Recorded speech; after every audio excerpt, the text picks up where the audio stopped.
Hi everyone, we are Good 14s. Today we are going to discuss land and exclusion. We will have a good discussion of 1-2 questions. What does exclusion mean and what are the issues in land and exclusion? So maybe I can start by asking the group. When we say exclusion in relation to land, what do we actually mean? I think exclusion means some people are prevented from accessing or using land, but it is not only about being forced to leave a place. Yes, I agree with you. Sometimes people still live here, but they lose control for the land. For example, they may not allow to farm, fish, or make decisions about the place anymore. So can we say exclusion is about losing access or losing voice? Yes, exactly. It can mean losing access, rights, control, or voice over land. I also think exclusion is connected to power.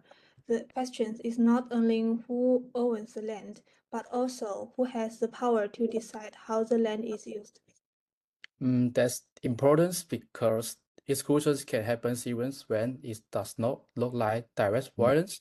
It can happen through lawyer, planning, development projects, or economic pressure. So do you think land is only about properties and ownership? No, I don't think so. Land is more than property. For many communities, land is connected to their livelihood, family history, culture, and identity.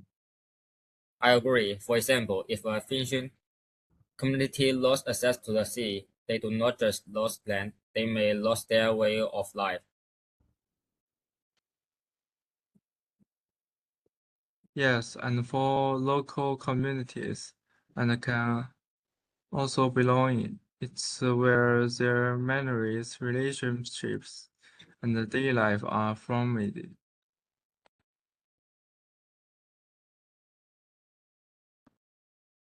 So it means when people are excluded from land, they may also be excluded from their culture and identity. Exactly, that is why land conflict is not only a legal issue, it is also a social and cultural issue. Okay. Then how does exclusion actually happen? Is it always through force?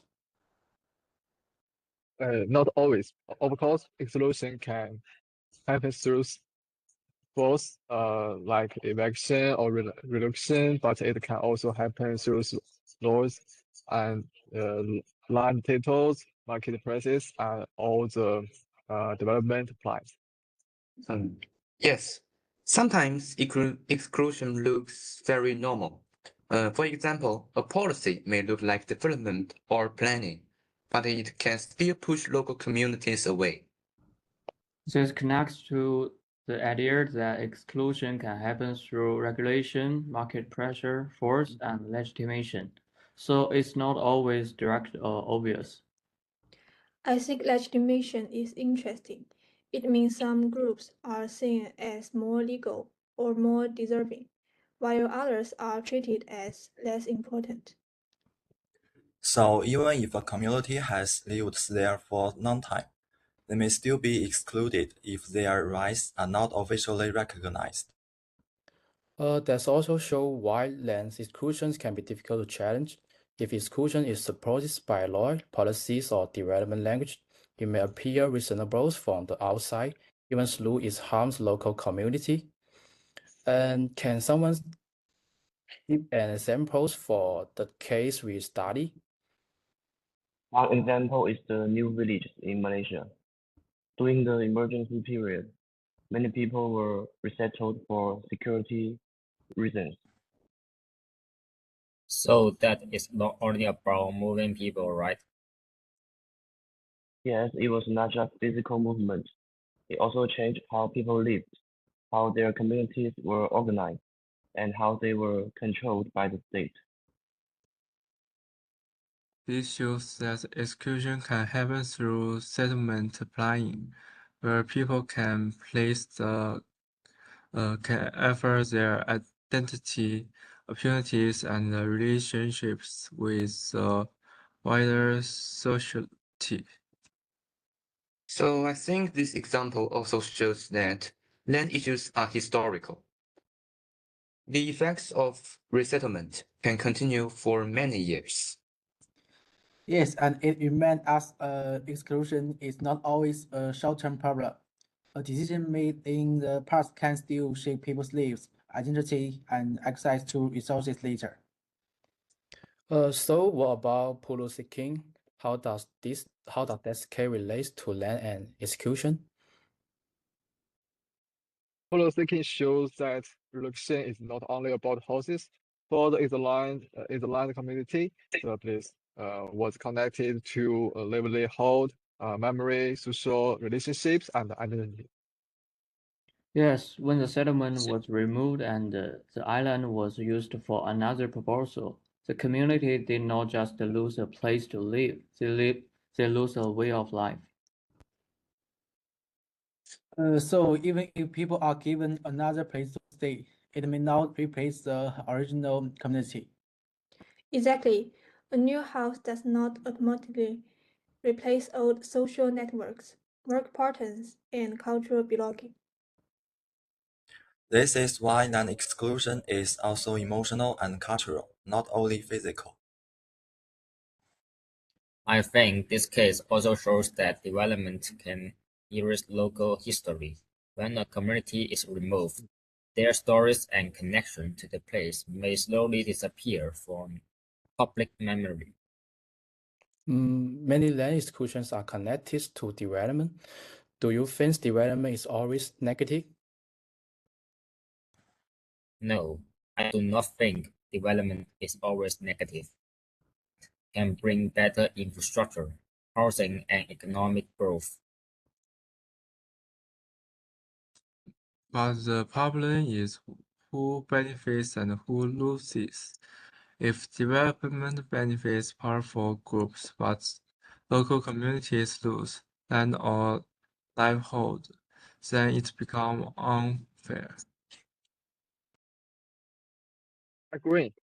Sometimes development is described as progress, but the people affected by it may not have a voice in the decision-making process.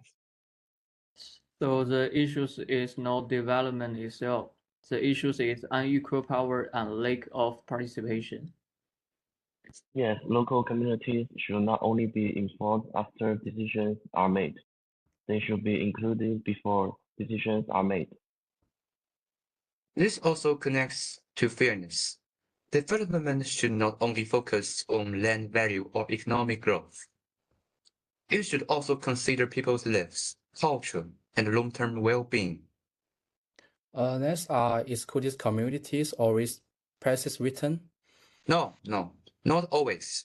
Some communities resist, negotiate, organize themselves, or make claims to protect their land and resources. This is related to the idea of counter-exclusion.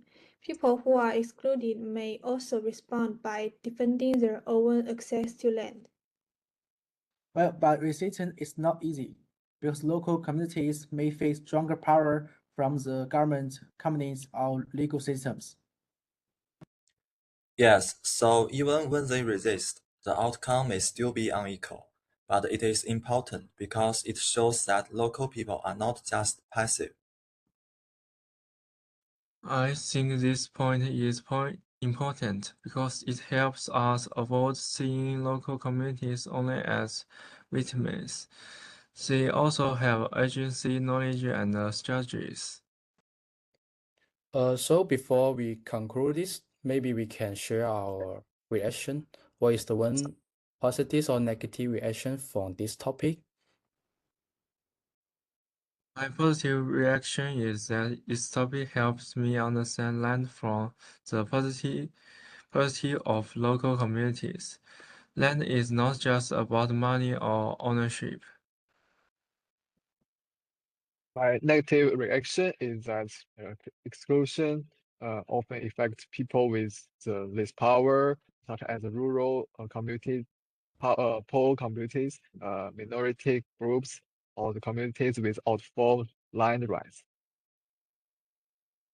For me, I feel development should be more careful. We cannot only ask whether a project brings economic growth, we also need to ask whether it harms people's lives.